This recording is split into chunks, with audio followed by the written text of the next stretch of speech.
Well, welcome. Good morning, or good afternoon, good evening, wherever you're coming from. It's going to take a couple seconds for all the attendees to come in. While we're waiting, this is the fundamentals of cloud native computing. This is a free webinar that ExitCertified is putting on with some great help from Mirantis, specifically Mirantis Training. We have Eric Frick here. We'll give people a couple more minutes because I see attendees. We'll wait till it levels off. But while we're waiting, I'll just mention ExitCertified is an IT training company, mainly North America, but we're one of the largest training companies in North America, and we do a lot of cloud training and cloud native and related technologies. And typically, we we partnered with AWS or Microsoft Azure or Google Cloud. Where there's a vendor of note, we partner with that vendor and offer authorized training. But when it comes to a lot of these open source technologies, things like Docker and Kubernetes, anybody can kind of hang a sign and say, we do Kubernetes training. And so at ExitCertified, we find that our goal is to go and find what's the best of breed training out there. And we've been partnered with Mirantis for a long time now. And we offer their cloud native training and also their OpenStack training. And today we have Eric Frick here to talk to us a little bit about cloud native computing. Maybe Eric, you could tell us a little bit about yourself and about Mirantis. Sure. My name is Eric Frick, and I am an instructor here at Mirantis, and I specialize in the cloud native technology stack. And over the years, I've done a lot of. I've probably had every role in an IT team you can imagine. I started as a programmer, worked as a lead software architect, a software development manager, and finally a senior IT executive. Over the last 10 years, I've been doing a lot of education work. Teaching both at the college level and commercial instruction. And Mirantis is a cloud native computing company. We offer consulting services. We have also developed products that are built around OpenStack and Kubernetes. And then finally, we offer training around both cloud native technologies, OpenStack, and also our internal products. All right. And I guess maybe tell us what we're going to talk about today. All right, so here's kind of the outline of where we're headed for this. We're going to talk about kind of the beginnings or the origins, the way most organizations migrate to the cloud, some of the common challenges that they face. And then we'll talk about, once you get there, where do you go next? And the basics of cloud native computing and what its advantages and maybe some of the disadvantages. And what does it take to get there? The skills needed to build and deploy cloud native architectures, what do you really need to get there? And then wrap with some of the training that's offered by Mirantis around cloud native technologies. All right. Well, you said you'd start with some of the ways organizations migrate to the cloud. So maybe you can tell us about some typical cloud migrations. As a consultancy, you must see these quite a bit. Yeah, I think typically, especially a few years ago, maybe less of that now. People were very skeptical of the cloud, especially companies that, companies like banks and financial houses were very skeptical about moving to the cloud. So they would start typically with a proof of concept, like a simple use case where they could get a win, something like cloud storage or maybe moving software development environments there, things that were kind of an easy win. And kind of moving up the scale from that, maybe the next step might be to do a lift and shift of a simple application. We're not really changing the application much, just kind of moving it as is without re-engineering it and doing the minimal amount of work that you can to it to move it to the cloud. Again, to get another kind of win and start building some momentum around the cloud. But then once you get to that point, is now what? Where do we move next? We've got the low-hanging fruit. We've got some wins.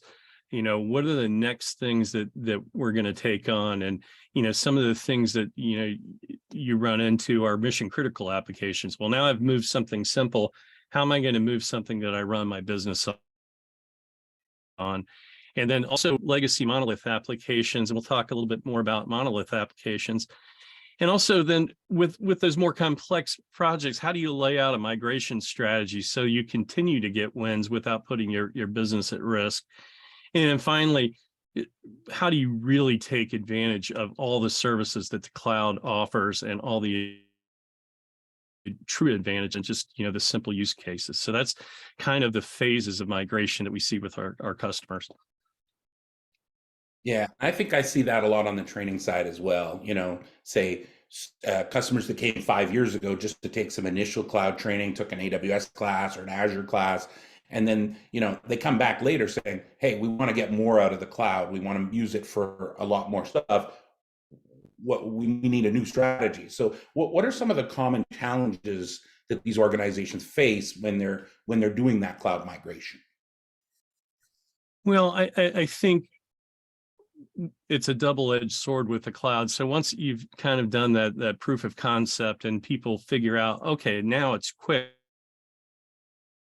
I don't have to do procurement necessarily now to buy hardware. I don't have to have things shipped in and installed in the data center.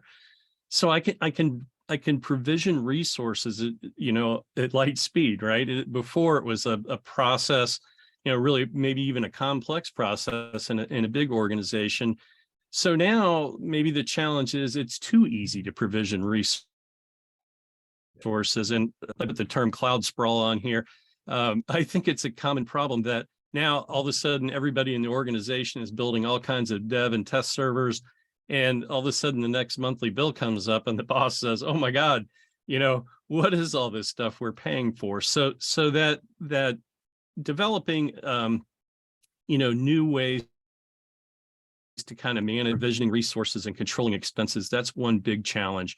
I think the other challenge too is okay, I've got storage up there, I've got some simple client server applications up there, I've moved a bunch of, and maybe I've even bought some SaaS products out there to support the organization, but now there's those mission critical applications where can really get value out of migrating those to the cloud. So how do I put my arms around those and how do I tackle those?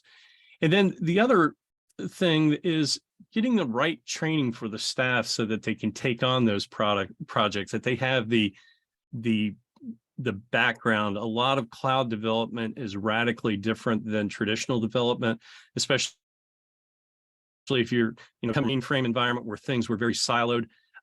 In the cloud, things are very highly distributed, and understanding kind of those concepts and also the products and tools that are available, for example, in AWS or Azure or open source products. How do I take advantage of those? And really the training comes to be key with those. And the last one I'll talk about is Monolithic Application. I think that's a discussion in and of itself. And, these large, old, business critical applications, and almost every organization I've ever worked for had the application where nobody wanted to touch it, right?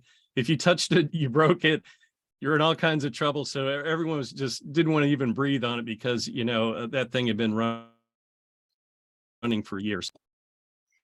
Excellent. So I guess a lot of organizations are in that kind of move where they've been in the cloud sort of for a while, and now they're trying to get some cloud maturity. So maybe you can talk to like, what does that mean? How do you say we've got a mature cloud strategy? Well, I think initially, like we say, we start with that proof of concept, but then how do you start building a roadmap for for example, if you're going all in with the cloud, if you want to develop a multi-cloud strategy or a hybrid cloud strategy. So how do you get both the training for development and operational processes, as well as the financial process I just talked about? How do you have controls on provisioning resources and operational spend? How do you have the right controls for operations to be releasing things into the cloud, which can be at a much higher cadence, for example, than maybe having traditional data center hardware-based resources, and then also the development and architectural aspects of that. So there's really kind of training across the board, as well as training for management so that they can understand what the challenges they'll be facing as they move up the scale with more complexity. So it's a blending of developing, getting the right resources at the right time to move your organization forward so that you can be more agile, to adopt quicker to a changing environment, to be more robust so that you don't have maybe problematic applications, extended downtime, those kinds of things that you had maybe in a data center where you were supporting a lot of hard sources. And then also the architectural aspect of that. How do I fit all that together and tie that into a cohesive strategy that really allows you to attack your core business problems and apply the right technology at the right time? Excellent. Well, you mentioned a little bit about monolithic applications. Maybe you can talk a little bit more about that and some of the challenges they present. Sure. I think if anybody's worked in any organization of any size, you come across these applications that, they might not be mainframe based, but they certainly could be. And they represent a large single code base that's been built up over years, and it's probably been built with components that are maybe not supported anymore, or they've gone out of life cycle. They might even be running on operating systems that are no longer, in current support. So you might be paying extended maintenance for these things. It just becomes more and more painful the longer that these systems exist. They become more and more expensive to support, and also become a huge business risk. And that the longer these systems live in their life cycle, the more risk that's incurred, that supporting them just becomes a nightmare. You might also be tied to a particular vendor or even a particular person. You might have an employee that you have to keep him on retainer, he or she on retainer, because they're the only person who has any business knowledge left of how this system works. So, it might be the case right now, if you're still an active COBOL programmer, you might have a huge market for supporting systems that still support critical business needs. But this is a tricky one because these systems are often very tightly coupled, in meaning that if you make a change in one part of the system, it may ripple through and have drastic effects all the way through the system. That's why people are hesitant to touch these things. And more often than not, these applications are involved in mission critical functions. The business can't function without this application, but yet it's been propped up for years, being as is. And so these in particular present a lot of challenges for organizations, and the longer that they've existed, the worse those challenges become. Yeah. So I guess the solution is to, tackle it one piece at a time and maybe try and get to that cloud native architecture. Maybe you can tell us a little bit about that. Yeah, so I think what a lot of organizations do, that's a good point, is to try to take one piece at a time. If you can decompose these highly complex applications into smaller pieces, or maybe even replace it one part at a time, that's kind of the trade method rather than the kind of the grand slam. I'm going to just take a couple of years off and rewrite this thing and then launch it. I think most organizations have found that risk is just simply not acceptable, and it puts such a stress on development teams and testing teams and operations to be able to do that kind of grand slam launch, that if you can decompose those systems into smaller pieces, then you can start moving towards a more flexible architecture. And the more flexible architecture we're talking about here is a cloud native architecture. And so rather than what we described earlier of having a lift and shift architecture, where you're just taking the existing system, you say, I'm going to put it on virtual servers in AWS or Azure or GCP, and I'm going to move the database in the same way, and I'm not going to make any changes to the code. I'm going to move it as is. When a cloud native approach is a little bit different in that you're going to think more holistically about the application and say, are there specific services offered by my provider, by AWS, Azure, that I can really use to take this application to the next level? And kind of the goals in mind is that you can maybe minimize some complexity with an application. You can improve its scale dramatically, and optimize the performance. So things that maybe were very sluggish on older systems or client server architecture were buckling under the load. If you can move to kind of these more cloud native approaches, you can build highly responsive systems that scale up and down easily. But they're engineered with the cloud in mind and not moved, kind of as is, but the whole kind of purpose of those are rethought. Yeah. Well, that sounds great. I guess maybe the question is, where do those advantages come from? What are maybe some drill down into that a little bit? How does that happen with cloud native?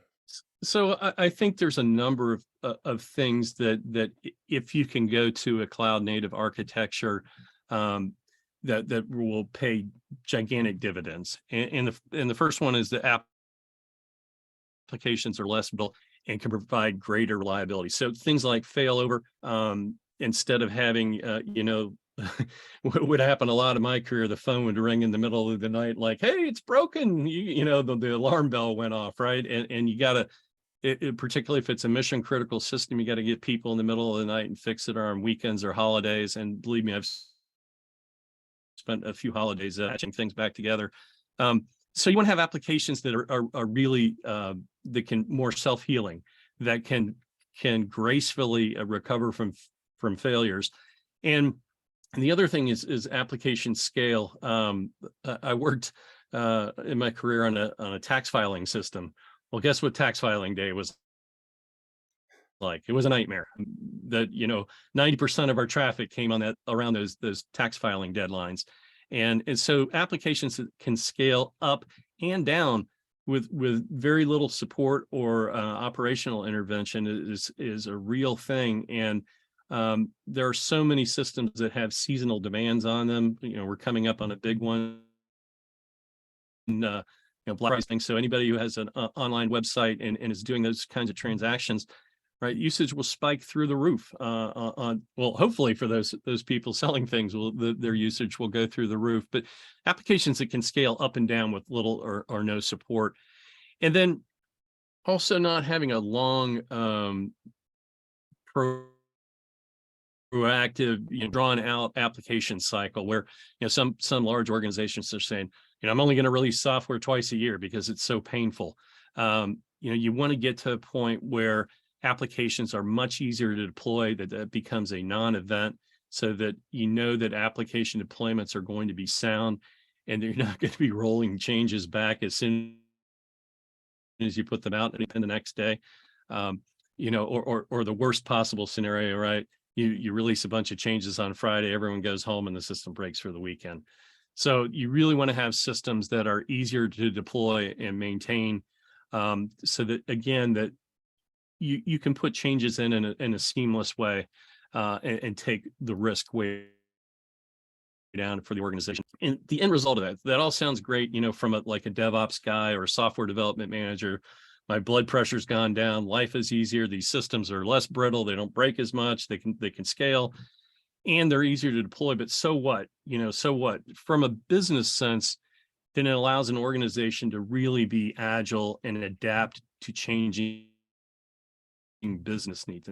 Behind the curve, an organization can really be responsive to those changing business needs. And God knows the business climate right now is chaotic at best. And so being able to respond quickly to changes is not, I think, a luxury anymore. It's a necessity for organizations to be able to respond rapidly to change conditions. So all these cloud native things all baked together really allow our organization to be much more responsive and much more relevant, really, in the marketplace. This is great. I guess what organizations that aren't there yet are asking is sort of, what do we have to do to set the table to be able to really jump into cloud native? So what are some of the prerequisites, maybe? So I think there's a number of things, and like everything, there's no free lunch. You can't just wave a magic wand and all of a sudden, wow, cloud native, poof, I'm here and it's nirvana. Training is the first aspect, and this is a training related call, but to be tried here, but you need training in a couple of different areas. One is if you're using a public cloud provider like AWS or Azure GCP, you need to have the kind of the baseline training so that you're proficient with your cloud provider. And then the next one is how to design highly distributed systems. And to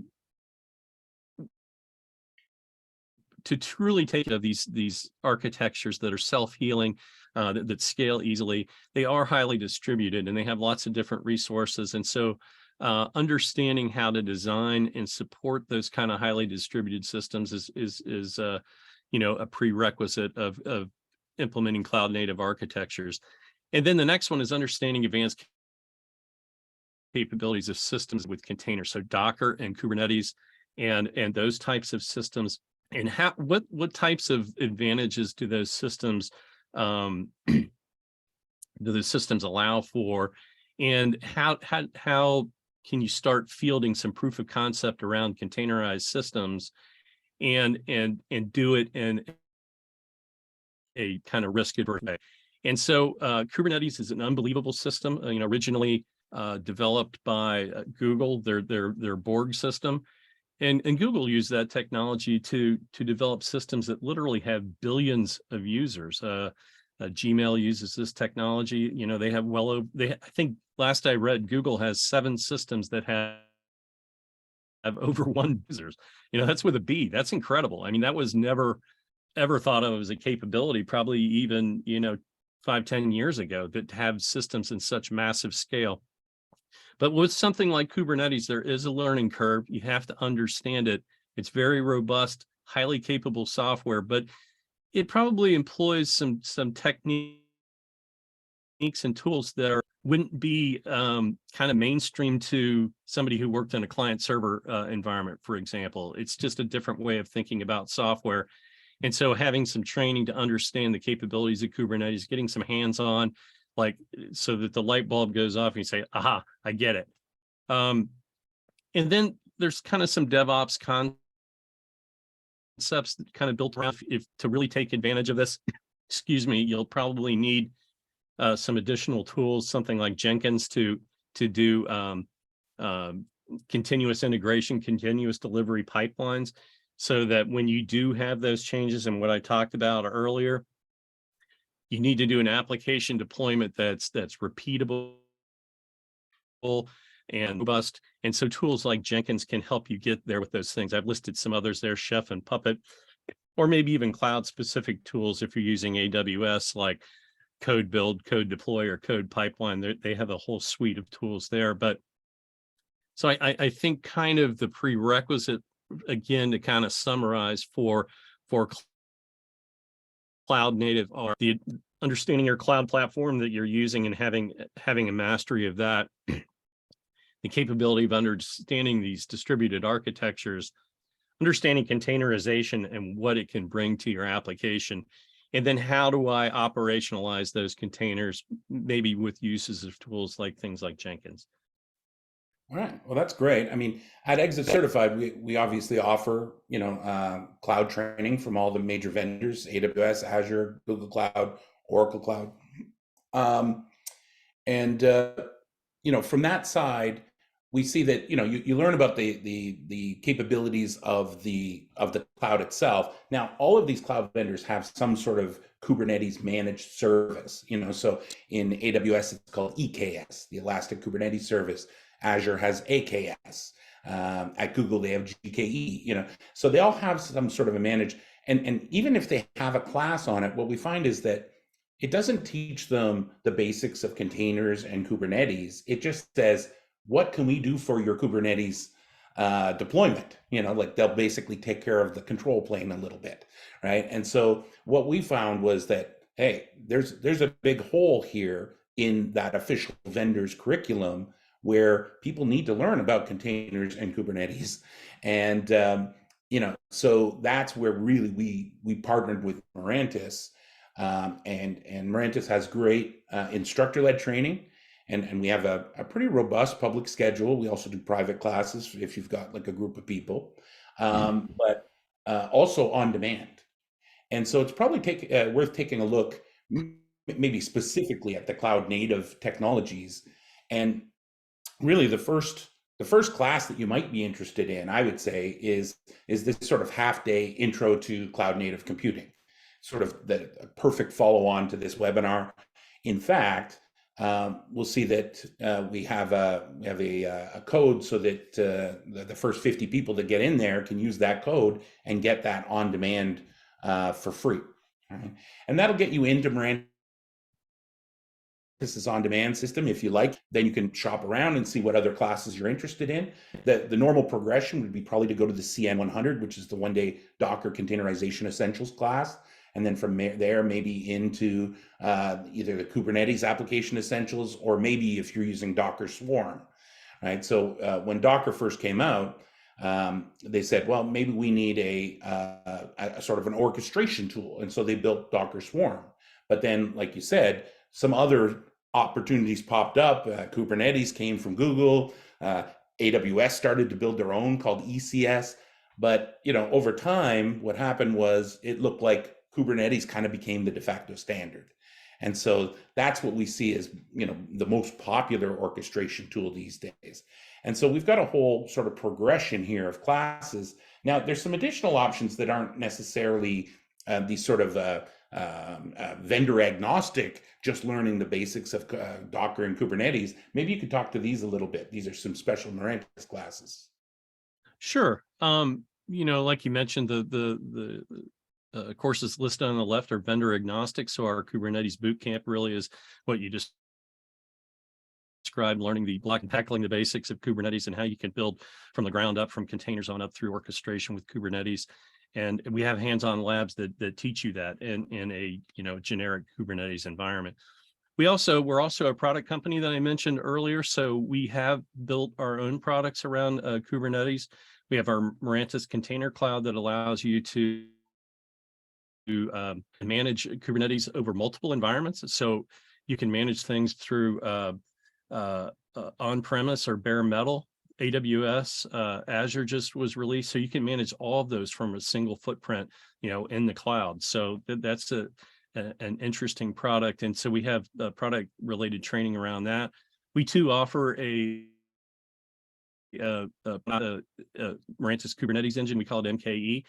So we have training around that as well, and we have a secure registry that really allows for the safe storage and delivery and integration into a CI/CD pipeline of containers. And so it's Mirantis Secure Registry. We call it MSR. And we have a course around that as well, and how to integrate it into your existing pipelines. We have courses around Mirantis OpenStack. So my fellow trainer is head of that set of courses. So I'm not as familiar with the OpenStack courses, but we have a wealth of courses and boot camps around OpenStack. All the next bullet down talks about boot camps, and so these classes can be organized into like a 1-week boot camp, for example. We have lots of flexibility around that. I'm sure you guys have offered a ton of those. And then we proctor some industry certifications as well. So those are listed down below. So that's kind of the highlights of on the right, the productized course. Thanks. So yeah, mentioning those boot camps, there's sort of 2 5-day boot camps that we generally see are very popular. They both kind of start off the same, with the first 3 days being the basics of Docker and the basics of Kubernetes, but then the last 2 days depends on whether you're more of a developer or more of an operations person. And so that's why we have these 2 bundled up kind of boot camps. The CN251 is the Cloud Native Operations Bootcamp. CN252 is the Cloud Native Development Bootcamp. And so that's sort of our 2 biggest sellers, I would say.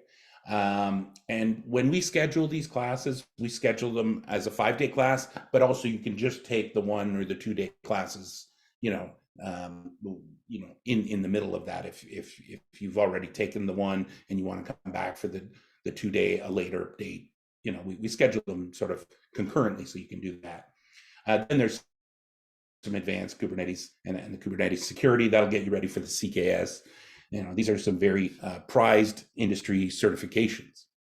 Now, I mentioned that we would offer sort of a voucher so you could redeem for a free CN50, the Introduction to Cloud Native course.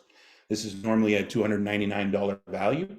And I think that, yeah, Hillary, you put it into the chat, so there's a link there. You should also receive an email. You're going to get a recording of this. Everybody who registered will get a recording of this webinar, but you'll also get an email that has, these links so that you can go and do that. Now, this is only available to the first 50 people to redeem.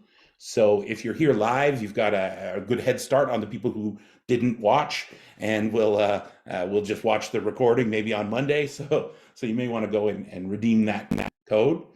So it's a ECCN webinar, and like I said, that link is it's a Mirantis.com link that Hillary put in the chat. So that's a good place to go if you want more just sort of broad on cloud native. If you're already ready to jump right into one of the deeper technical classes and you're looking for instructor-led training, that's really ExitCertified's bread and butter. We have a pretty robust public schedule, and starting next week we have our winter promotion, which is basically it's like $100 off per day. So if you take a 5-day class, it's a $500 off. So it's a pretty good promotion. I don't think you can use it today. It doesn't start till the 21st, but that's when it goes live. So if you're looking to book something in the next few weeks, you should be able to get that $100 per day off. We also will give you $500 off for a private training class as well. And so the private training, typically if people have maybe at least 4 or 5 people, it's probably, if you have more than that, if you have 10, 12 people, then it becomes really cost effective to have a session just for your team. Then you can also kind of look at the outline and say, hey, maybe we want more of this, less of this. You can customize things a little bit. You can also customize the timing. Our public classes, we usually run, say, 9 to 5 on Eastern time. Sometimes we'll run them on Pacific time. But if you got a 2-day class and you want to split it over 4 half days or something, we're very amenable to any of those kinds of things. So if you do want to talk about instructor-led training, you can certainly reach out. If you just go to ExitCertified.com, you'll see plenty on there. Specifically any Mirantis classes, even jump into the chat on there and they'll get you to somebody. If you want to email, you can send it out to this edu customer experience at techdata.com. That'll get to somebody in our marketing team that'll get it to the right salesperson, I'm sure. I guess the other thing we have is we've got plenty of time if there's any questions. So we didn't have the chat open, but the Q&A box is open, and so I think we have a couple questions. Maybe Hillary, if you can find any of those questions and maybe ask them for us. Eric will probably answer rather than me. Yeah, so I don't see any questions coming in right now, but to kind of just get things started, I think we can do some couple questions here. So Eric, what do you think would be the single biggest challenge in migrating a monolith application to the cloud? Good question. So without a doubt, the biggest challenge that I've seen through my career, and I've dealt with plenty of monoliths, is really that institutional knowledge. How does this thing actually really work? I think a lot of times it's just a black box kind of thing, and people stare at it and like, I don't know how it does it, but it just does it. And that's a scary thing, but it takes really a lot of work for people to kind of roll up their sleeves and then, reverse engineer from the code down. What does this thing really do? And how does it do it? And so that whole institutional knowledge, the really kind of to begin the journey of, decomposing a big monolith like that is reverse engineering business requirements out of it. So, what does this thing actually do? And what does it touch? What are all the interface points? And that's sometimes a surprise, as you start digging through, you're like, wow, I didn't know it did this. I didn't have any idea it had this interface that existed. So I think that's by far the biggest problem is getting that institutional knowledge back.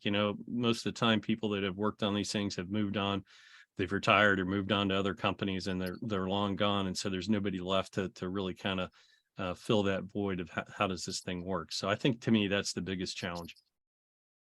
Okay. And then in your opinion, is containerization a great strategy for all applications then? So no, sadly, no. I love containers and containerized systems, but there's some complexity there, and so not all applications are suited for that level of complexity, and also not all applications have the operational needs of being, highly resilient, highly redundant, highly available. So it's really, more of a case by case basis to apply, like, what am I trying to get to? What's the criticality of this system? What are the real operational requirements? And a lot of times, sometimes you'll talk to a business user or somebody who's one of the sponsors, and they'll say, oh yeah, this application is absolutely critical. And then you start drilling down with them on, well, does it need to run on the weekends? Well, no. Does it need to run at night? Oh, no, it's mostly a 9 to 5 thing. So I think really kind of those are some of the thoughts in mind of like, what really is a mission critical system, and what am I trying to get to? So definitely not all systems are candidates for that kind of architecture. Yeah, I think that's a good point. I mean, like anything in architecture, there's some trade-offs, right? And so you're trading off like a bit of a steep learning curve and some complexity, but you're getting a lot out of it. But do you need that thing or not? I guess really what it comes down to. We have another question. Is there an amount of hands-on built into the training? I need to walk away with a skill I can use right away. Absolutely. As a matter of fact, this week I'm recording lab walkthrough videos for one of our courses. So we use a environment as our lab environment, and our courses are designed to be 60% hands-on. So it's not just me or one of my colleagues droning on about lectures. We do have a brief lecture, but it introduces the concepts that are reinforced in the lab. And so we have a very robust lab environment. So with our training, myself or one of our other instructors will help people if they get stuck on the labs. We have the capability of shadowing their session in our lab environment and fixing typos and problems and helping guide them through. But yeah, with this type of technology in particular, hands-on is critical. You really have to touch and do this stuff because the light bulb won't go off in your head until you've actually seen it work, and you're like, oh, okay, yeah, now I get it. I understand. And also, if you're studying for certification exam, more and more certs are moving to practical certifications where it's not just a multiple choice course. You're going to have to environment and actually do something. And so more and more vendors are moving to that. So hands-on becomes even more critical, not only for supporting your organization and being productive on day one, but also getting past these certifications as well. Yeah, that's certainly the case with the CKA, the Certified Kubernetes Administrator. You got to have that muscle memory, knowing how to manipulate things. Otherwise, you'll run out of time. That's what I've found. Right. Oh, here's another question. What trends are on the horizon for cloud native? What should we be looking for, and how can we prepare for that? Well, I think the trends are that the cloud native is always in flux. Like Kubernetes is constantly changing. New features are being added and integrated. You'll see it more and more emphasis as people are deploying more mission critical systems around security. So security can't be an afterthought. So that's one trend. The other thing is integration of, in the early days of Kubernetes, integrating things like databases were a challenge. And, you can't just ignore that. If you have a legacy, system built around a giant fire-breathing Oracle database, that can't be an afterthought. So things like that of handling in. And also the trend of more and more organizations are going to a hybrid environment where they do have the need, maybe from a security or a company policy standpoint, of running something on-prem, and then is trying to take advantage of, you know, the economics of running AWS or Azure. So I think you're going to see more and more emphasis around hybrid types of situations where you really need to support that. So I think those are the big trends that I see. You know, security is becoming more and more, you know, a huge need, especially as you hear about more and more things happening, and also the flexibility of being able to migrate to different cloud providers and not get some kind of vendor you know, tie-in with that, or, you know, so and I think that's another reason to study, you know, kind of generic Kubernetes or whatever is you might want to, you know, full dependence on one particular vendor, for example. Yeah, that's a trend we're seeing quite a bit is multi-cloud, hybrid cloud, and using things like Kubernetes to sort of shield the application from that vendor lock-in. I think that's going to just increase over time because everybody's starting to see there are some real benefits to multi-cloud. There's some drawbacks too, but there's some benefits to not tying yourself to one vendor. I mean, everybody knows that from years of experience in IT, but I think the cloud is such a big move that it was overwhelming to learn one cloud. To learn multiple was, you know, a lot at first, but now they're starting to see, and a lot of organizations are embracing that. Hillary, do we have any other questions on your end?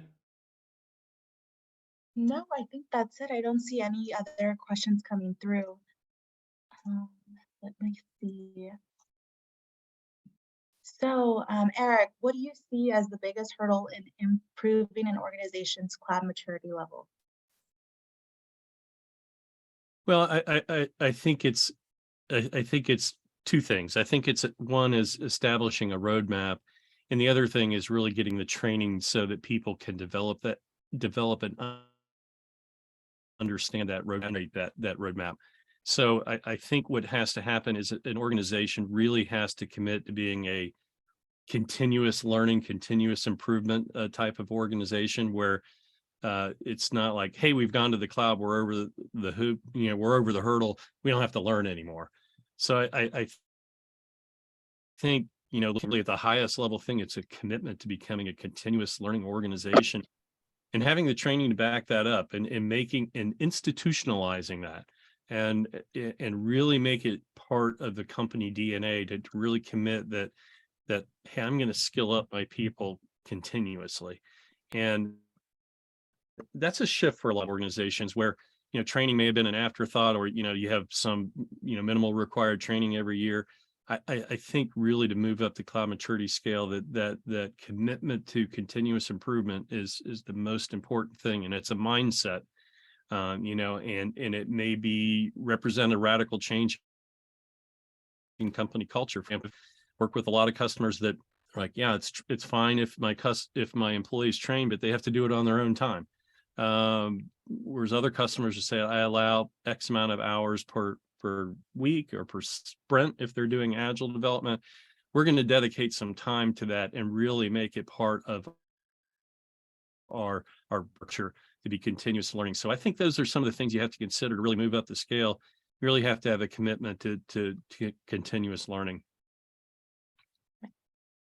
Yeah, and I would say that's not just cloud native, that's cloud in general, right? It's a moving target. There's always new stuff coming. So I tell people when they come and take, you know, an AWS architected class, I tell them, you don't build an architecture and then wipe your hands of it and say, well, that's it, we're done forever. We've built our, you know, Exactly. I have somebody on the team who's looking out and saying, well, what's new in AWS? You know, are there new services available? Is there something that we're doing manually that either Kubernetes can do for me, or maybe the cloud vendor can do for me, that, you know, can shift some of that responsibility off our developers doing everything? And so, yeah, I find that continuous learning, continuous reevaluating your architecture is an important thing to you put that into your software development lifecycle. Right? We have another question here. How can I determine what my organization's cloud maturity is? Are there measures for this? Yeah, you kind of mentioned that it was sort of a measurement thing. Is there a way to do that? Yeah, there's a number of different models that are available where you can assess your cloud maturity. Links in front of me right now, but we can certainly provide those. But yeah, there are a number of different, not only organizations, but kind of help assessment tools that can help you kind of assess your current state, and then also have some guidance for if you can move up that scale. Nice. Excellent. Well, I think we're probably winding down at this point. I don't see too many new questions coming in. Let's see if I've got one here. I guess one question when we talked about the monolith thing, some organizations they don't have any old stuff. If you're at a fairly young company, you don't have a lot of legacy, but there is a lot out there, right? Like what do you see out there? Like why is there so much out there still that's on these monolith applications? Boy, there's just some applications that just refuse to die. One of the projects I worked on in the past is I worked on a migration of 20 million lines of COBOL code from the Railroad Retirement Board. They were located in Chicago, all mainframe based. They had a huge annual bill for operating the mainframe. It was a 7-figure plus annual bill to do that. And, and that system had been around for, 20, 30 years. And so that's the kind of classic case in point. And the point that I made, there was only one person there that actually was still actively developing on it. And maybe 50 or 100 people had worked on that system over the life cycle of it. So, the other example, I worked for the state of Ohio, and we had a legacy mainframe system that did telephone billing. Even though we had voice over IP phones for 60,000 employees, we still had landlines all over the state, and it was managed by a COBOL-based mainframe system. Wasn't particularly mission critical, but it's still hung around. And, to get rid of that thing required a significant effort. So sometimes it's not a mission critical thing. There's something just running in a closet, and people are like, oh, I didn't even know we had that. And even newer organizations may get them via acquisition. So maybe it's they grow, they see some success, they do a few acquisitions, and then all of a sudden, wow, bam, legacy system, didn't know you had it. Several years ago, I toured a Verizon here. I live in the central Ohio area, visited their office. They were doing some new things. They had 27 different billing systems that they had through acquisitions as that telco company got built up. And so, how does it happen? It just happens. So even if you think, oh, I'm a startup company and I'm brand new, I'm not going to have any of these problems. And then all of a sudden you start growing and you have some success, maybe you acquire a few people, and then all of a sudden you inherit these things. So it's amazing. You can't, I did some consulting for a government agency here in Ohio, and one of their mission critical systems was built in Power Builder. I didn't even know Power Builder still existed. I mean, so you find these bits of ancient systems that are out there, and then you look at them and you're like, oh my God, this thing is constrained by the way it's built, and it can't really service the clients that they need to because of the architecture. So unfortunately, you just find them. They're everywhere. And you think in this day and age they'd all be gone. No, I just said you would think they'd all be gone. They're not just mainframes either. I mean, it can be a monolithic Java application, right? Like, I mean, it can kind of, You know, I've worked in some environments where, you know, we have one deployable artifact and it runs half the business, right? And so that, you know, those monoliths take lots of forms, not just mainframe, like not just COBOL 40-year-old code. It can be from 8, 10 years ago. It got a much bigger than it was originally intended, I think, right? Maybe one last Exactly. question. We have one here asking about taking courses in my free hours. I have a hard time committing to a full schedule. You know, what can we do with that? I mean, I guess maybe you could talk about the on-demand. Sure. We have recently redeployed our on-demand environment. We've refilmed everything from the ground up, as well as our labs. Our on-demand environment is flexible. You can work on it, you know, whenever you have time. You know, spend an hour at a time, work through one lesson at a time. The countdown is in terms of the number of hours you actually consume on that course, and it has access to the live lab environment.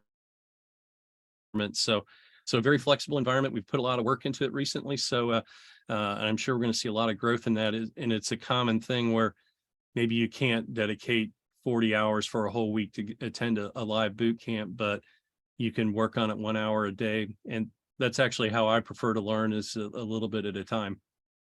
Yeah, for sure. And the lab, you get the same total amount of lab time, but you can just start and stop it, kind of thing. Is that the idea? Yes, exactly. And it's Excellent. integrated into the on-demand delivery system. Well, that sounds like a great alternative for people that can't attend a live class. Now, when it comes to live classes, like I said, if you're doing more of a private engagement, you might be able to, you know,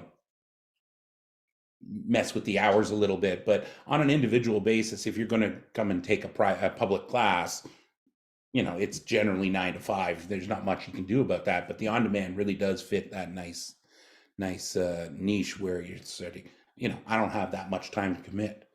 And like you said, a lot of organizations, you know, some organizations, it's tough. Like you're sort of on your own.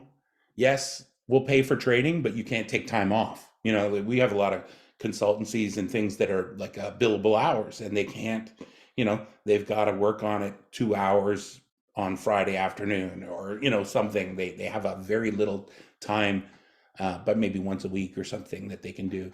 So that does certainly scratch that itch, I think. All right. Well, I think that's pretty much all the questions we're seeing. I want to thank you, Eric, for your presentation today, and thank Mirantis for providing those vouchers for the CN50 on-demand class. Like I said, you should be getting a link in an email in the next few days, I'm sure. And you'll also get this recording. If you have any questions, you've got this email address. To be honest, you can probably just send things to me as well. Let me just throw my email in there. I'll just use my Myles at ExitCertified. So if you have questions, whether it's related to technology or, you know, sales, I can find a salesperson to help you get set up. We do more than just cloud native training. We mentioned we do all that, you know, public cloud stuff. We actually do quite a bit around analytics and things like that. The voucher code does not seem to work, somebody is saying. Ooh, voucher code does not seem to work. Well, we should get that ironed out before we email it out. Yeah, let's see who it is. So Richard, I can take down your information and then probably just email someone on the Mirantis team to get that checked out if it's not working currently on the website. Yeah, we'll get that sorted out and then send out an email when we it's possible. It's yeah, we'll figure that out. All right. Well, thanks again for everyone for attending, and hopefully you found this useful, and we hope to see you in class sometime soon, or you know, if you're in the on-demand, you'll probably see Eric. They'll see you on the CN50, I think. Is that right? Yeah, or at least hear me. So I don't know how much camera time I log on there, but yeah, you'll at least hear my voice. Excellent. All right.